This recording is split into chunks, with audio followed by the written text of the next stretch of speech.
келді. Ассаламуалейкум аға, өмірдегі жетістіктер мектептегі бағаға қарамайды дейді кейбір достарым, сол дұрыс па? Уағалейкум ассалам, мен де бұл пікірмен толығымен келісемін. Мектептегі бағаны баланың жетістігі ретінде немесе баланың қабілетті немесе қабілетсіз болу ретінде қарастыру толыққанды дұрыс емес. Өйткені білесіз, мектептегі бағалар ол сол елдің, мемлекеттің қабылдаған жүйесіне байланысты қалыптасатын нәрсе. Мысалы, қарап отырсаңыз, әлемде қаншама ел бар, және ол елдердің көбінде әртүрлі жүйелер, әртүрлі бағалау жүйелері бар мысалы. Оның өзі негізінен қарап отырсаңыз, сіздің балаңыз бір елде өте мықты үздік болып көрінуі мүмкін, басқа бір елге барған кезде ол жетістікке жете алмаған, жаңағындай біздің тілмен айтқанда двоечник болып қалуы да әбден мүмкін. Сондықтан да тек қана бағаға ғана қарап көңіл бөлуге, баланы қабілетін анықтауға болмайды. Бұл біріншіден. Екіншіден, егер тек қана бағаға ғана қарап баланы қабілетті, қабілетсіз деп категорияға бөлетін болсаңыз, онда не болады?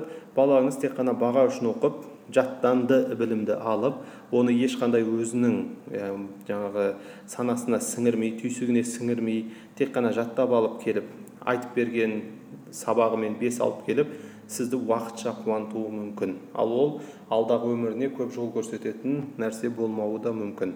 Сондықтан да бағаға қарап баланы категорияға бөлу, бағаға қарап балаға жаңағыдай сын пікірлер айту деген секілді мен көп қатты қолдамаймын.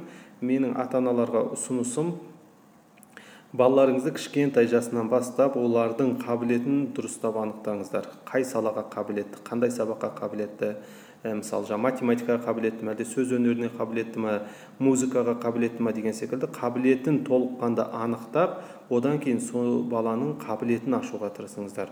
Ол баланы сол салада дамытуға тырысыңыздар. Мейлі ол мектепте 4-5-ке оқып жүре берсін, бірақ та белгілі өзінің қабілетіне сай бір салада өзін жеткілікті жетілдірсін, дамытсын. Мысалы, өзінің қабілетіне сай, өзінің жақсы көретін, істей алатын нәрсесінде бағытталғандықтан, соған мүмкіндік жасалғандықтан, бала да өзін бақытты сезінетін болады. Сондықтан ата-аналардың баласына жасай алатын ең жақсы сыйлығы баласының өзі болуына рұқсат етуі. Біздің қоғамда өкінішке орай балалар өзі бола алмайды. Оған көп жағдайда үлкендер мүмкіндік бермейді. Яғни үлкендердің, бұл ата-ана болуы мүмкін, мектептегі ұстазы болуы мүмкін, сызып қойған бір портреті бар. Бала осындай болуы керек. Және одан кейін не істейді? Бәрі күштеп екі жақтап баланы соның ішіне кіргізуге тырысады.